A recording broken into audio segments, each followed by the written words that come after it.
Okay, देखिए example number second example में क्या कहा गया है, find the zeros of quadratic polynomials. आपको इस क्वाड्रेटिक पॉलिनोमियल्स का x square plus 7x plus 10 इसका आपको जीरोज निकालना है। जीरोज मिडिल टर्म स्प्लिटिंग से निकलेगा।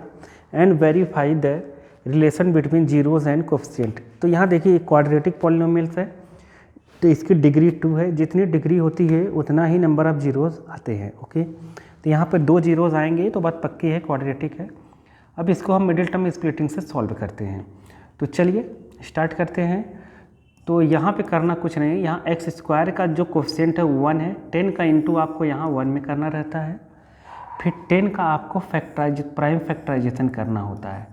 10 का करेंगे तो 2 5 जा 5 1 जा। अब ये पेयर बन गया और इन दोनों को यहाँ प्लस है तो प्लस कर कर ही 7 आएगा। तो 2 + 7 यहाँ पर लिख देना है, तो मतलब 2x प्लस 5x कर देना है क्योंकि 7 लाना है। तो यहाँ क्या लिखेंगे, x square plus 2x plus क्या 5x प्लस 10। ओके, तो इस 7 को हमने ऐसे स्प्लिट कर दिया। तो इन दोनों में कॉमन क्या है, तो आप देखेंगे x यहाँ पे कॉमन ले लेंगे क्योंकि एक्स स्क्वायर, x से x बाहर कॉमन, तो यहाँ बचेगा एक x और यहाँ पर प्लस 2। ऐसे ही इन दोनों से क्या कॉमन है, नंबर देखिए 5 2 जा 10 होता है तो 5 कॉमन हो जाएगा। x यहाँ है नहीं तो x कॉमन नहीं होगा, x 5 2 जा 10 2। इन दोनों में एक जैसा ही टर्म बचना चाहिए, तभी समझिए आप सही कर रहे हैं, नहीं तो सही नहीं है। ओके, तो x प्लस 2 बाहर कॉमन ले लीजिए दोनों से, यहाँ बचेगा x प्लस 5। ओके, अब सेपरेट इसको 0 के इक्वल कर दीजिए, x प्लस 2 इक्वल टू 0 और यहाँ x plus 5 equal to 0।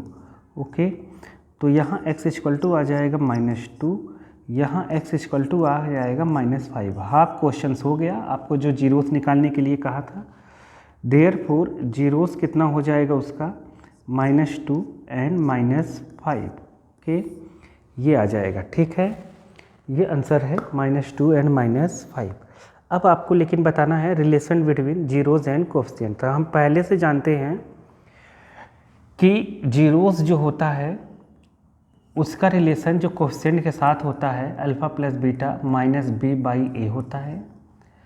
Some of zeros और प्रोडक्ट ऑफ जीरोज होता है c/a। ओके, तो ये किस इक्वेशंस के लिए होता है, तो इसके लिए इक्वेशन भी फिक्स है। क्या इक्वेशन फिक्स्ड है, ax² plus bx plus c, मतलब पॉलिनोमियल्स फिक्स है कि यही क्वाड्रेटिक का पॉलिनोमियल्स होता है। उसी के लिए ये a b c कोफिशिएंट है, मतलब ax² का कोफिशिएंट, bx का और c कांस्टेंट। तो ये यहाँ से अल्फ़ा प्लस बीटा में रिलेशन है। तो हम एक को मान लेंगे, अब ध्यान से समझिए अब आगे क्या करना है। ये जो जीरोज आए हैं उसमें से एक को हम मान लेंगे अल्फ़ा और एक को मान लेंगे हम बीटा। किसी को भी मान सकते हो अल्फ़ा बीटा, कोई दिक्कत नहीं है। हमने अल्फ़ा -2 को मान लिया, बीटा -5 को मान लिया। ओके, ये हमने लेट कर लिया अल्फ़ा बीटा। अब आपको पास जो पॉलिनोमियल्स दी है उसको आप लिखिए, x² प्लस 7x प्लस 10, इसके साथ ये लिख दीजिए और कंपेयर कर दीजिए, ठीक है, bx प्लस c। अब यहाँ a का कोफिशिएंट x² के आगे कुछ नहीं तो 1 है, तो a का कोफिशिएंट हो गया 1 और b का कोफिशिएंट हो गया, मतलब x² का कोफिशिएंट a कंपेयर करेंगे, a इक्वल टू 1 और यहाँ b इक्वल टू कितना हो गया 7 और c इक्वल टू कितना हो गया 10। अब आप लिखेंगे अल्फ़ा प्लस बीटा, ये पहला, सम ऑफ जीरोस मतलब alpha plus beta equal to, आपको ये -b/a लिखना नहीं है, वो अपने आप आएगा, ठीक है। आप सही करेंगे तो आंसर में वही आने वाला है, ठीक। तो अल्फ़ा प्लस बीटा, अल्फ़ा क्या है आपके पास अल्फ़ा क्या है -2, अल्फ़ा है आपके पास -2 और बीटा है आपके पास -5। ओके, समझ गए। तो -2 -5 आ गया -7। ओके, और /1 बाय डिफ़ॉल्ट रहता है। अब आप मैच करिए, यहाँ b की जगह देखिए b इक्वल टू 7, तो यहाँ 7 के प्लेस पर b रख सकते हैं, 1 a के प्लेस पर 1 है, तो इसको आराम से लिख सकते हैं -b/a।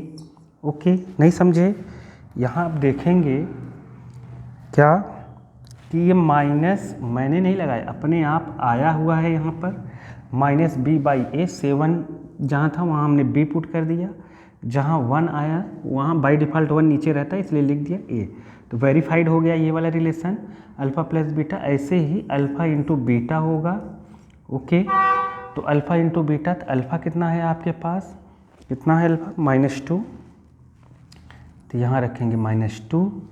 बीटा कितना है आपके पास -5, यहीं पर लिखा है -5, यहाँ पे -5, तो माइनस माइनस हो गया प्लस, तो हो गया 10/1 बाई डिफ़ॉल्ट रहेगा। 10 देखिए c है, c/a, a देखिए 1 है तो c/a हो गया।